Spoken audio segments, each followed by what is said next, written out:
These guys, we saved the best for last. Make some noise for Anthony Galindo!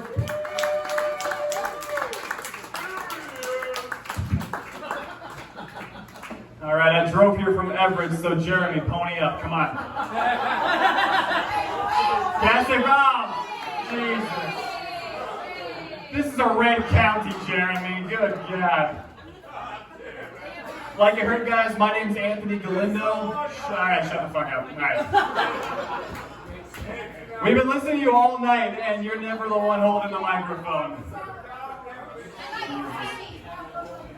I know, man. He flaps that thing like it doesn't matter. All right, like you heard, my name's Anthony Galindo.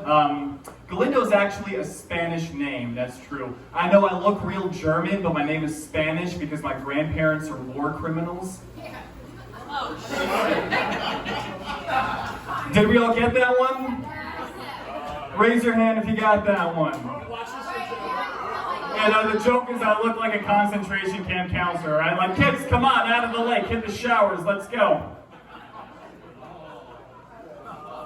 Guys, I love doing stand-up. I love doing this. I love messing with you guys. It's a lot of fun. I do a lot of stand-up in Seattle, and I like Seattle a lot. Real progressive place, very LGBTQ plus friendly. Jeremy, shut your whore mouth.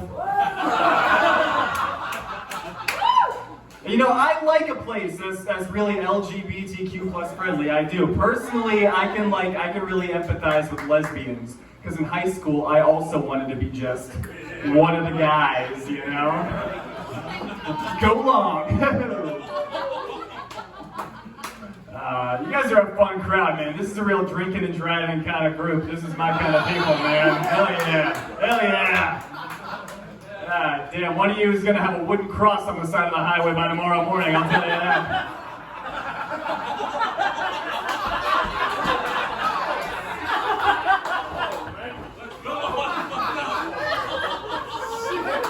Go out the way God intended. Jesus, this room is like a Grand Capousum high school reunion, man. This is a radical spot, dude. Jesus. I actually went to Cascade Christian, not far from here. Anybody familiar with Cascade Christian? A couple, yeah, a lot of nodding heads right on, man. I live pretty far away now, but that was a rough place, man, because all the teachers, they were like retired preachers, which means I lost my virginity at 12. By the time I left that school, I was so used up, my uncle wouldn't even touch me. Anybody else raised religious? Anybody? Touch you? Yeah, all right. Any Catholics? Any Catholics in the room? Yeah, some Catholics? Okay, right on, man. This is true. Like 15 years ago, there was this... Thank you, Jeremy. You got really fired up about molestation just then. That's my kind of... whatever. This is true, man. Like 15 years ago, the Vatican had a big sit-down because they had to do something about the pedophilia problem. Somebody proposed a one-strike policy. One strike. You touch one kid, you're out. You don't get to be a priest anymore. And they voted it down. How do you vote that down? Were they sitting around the table going, one strike seems a little stringent, don't you think? You're not going to touch one kid? What are we, Mormon? Live a life.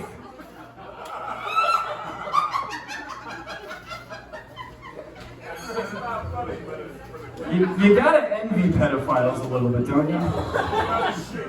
I mean, they're getting laid, right? Something. No, I do. Here's why. I can't stand kids. They're loud, they're messy, they're obnoxious. I don't like being around them. I would love to be on that list where by law they had to stay 100 feet away from me at all times. The irony is, to get on that list, you gotta get really close to them. Yeah, fuck one. Did you know that? Yuck. Man, my family's real religious still. You know, my family and I don't see eye to eye on everything, and we've had some conflict, but I'm starting to mend some of those fences. I'm kind of celebrating something I want to share with you guys. Last week, I actually spoke with my grandfather for the first time in over 5 years. How about that? It was a really big moment. Hey, thank you. I really appreciate it. That means a lot. Thank you. It was a really big moment. I guess that Ouija board was a great investment after all. Oh my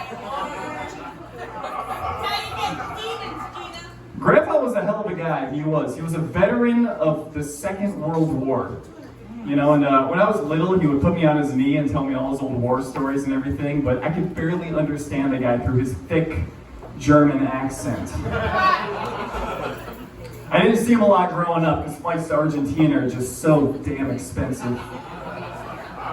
And for those of you who didn't put it together before, that's why I have the Spanish name. Now we get it, man. I was born in Canada, so I love hockey. Both of my parents were born in Puyallup, so I'm a little bit racist. Just a little bit. Just a little bit. Puyallup's a wild place, man. Not many regions let you vote Democrat and have sex with your cousin. That's a bananas place to be. I know what you're thinking, cousins, incest, but Anthony, didn't you just say both of your parents are from Puyallup? I know what I said. I don't have these 2 belly buttons for nothing. I show them off to you, but I've always had like a lot of body confidence issues. I'm like a super skinny guy. I look like God slapped me together out of old coat hangers and chewing gum. I'm too skinny, man. Ladies, don't talk to me afterward. Making love to me is kind of like getting humped by a Ziploc bag filled with Legos. You're gonna wind up with some bruises. I know my face looks like a guard at Auschwitz, and my body looks like an inmate.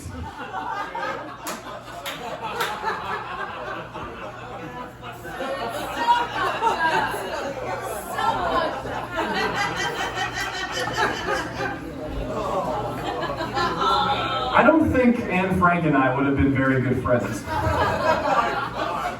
No, it's not like that. We just don't have a lot of common interests. Like, I get claustrophobic. And I hear she's pretty fond of tight places. Attics. Gas chambers. Ashtrays.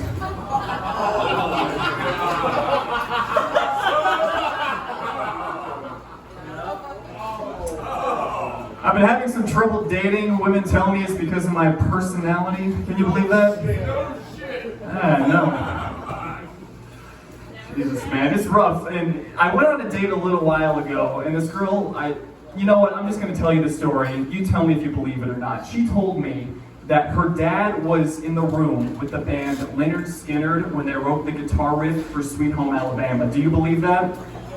No, I didn't either. She said a lot of other things that night that turned out not to be true. Things like, I had a great time, we should do this again. I'll call you. Yep. I heard that. Hope you don't mind bruises. The old Ziploc bags are coming. I'm not even laughing. Fucking finally, you sound like a pelican holding a machine gun back there. Jesus. Not that long ago, I got set up on a blind date. You guys ever do the blind date? It's a nightmare.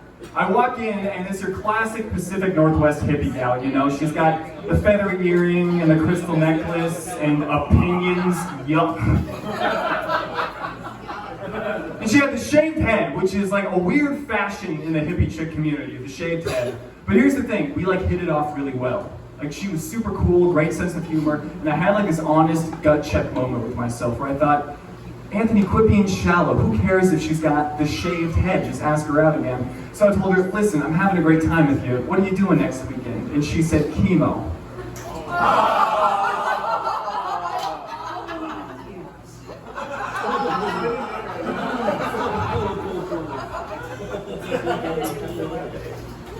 What do you do? You guys loved the dying in the drunk driving accident joke. That one was a little over the edge. I just want to point that out to you all. I just want to... And I said it was one of you. Unless all of you got cancer, you know what, it's not even worth my time. What did you do? A little while back, a good friend of mine, she came up to me and said, Anthony, we've been friends for a long time. I think I'm starting to develop some feelings for you. So I said, look, I can really appreciate that. I just don't think I see us in a romantic capacity. I was just honest with her. A week later, I go on a date with a different girl. Girl number one finds out and she is mad. She comes up to me, oh, you won't date me, but you'll date somebody else? What's the difference between me and her? Tell me, what is the difference between me and her? And I said, I don't know, like 60 pounds? Give or take. Last weekend, I went on a date with this girl who's got Parkinson's disease, and the best hand job I ever had. I've got an announcement for this room, though. I'm done dating white women. Done. That puts all of you off the menu. I'm done. I can't do it. Here's the thing, man. White women, bad investment. Because if you date and then marry a black girl, she might smack your kids. But the white girl will drown them. That's a bad investment. Last month, I told that joke, and when I came off stage, a white girl storms up to me and goes, "That joke was racist." And I said, I don't think that's your line. I pulled paint swatches out my back pocket like, they're the same shade, bitch. You don't get to cherry pick. Guys, I'm out of time. You've been a lot of fun. My name's Anthony Galindo. Thanks a lot.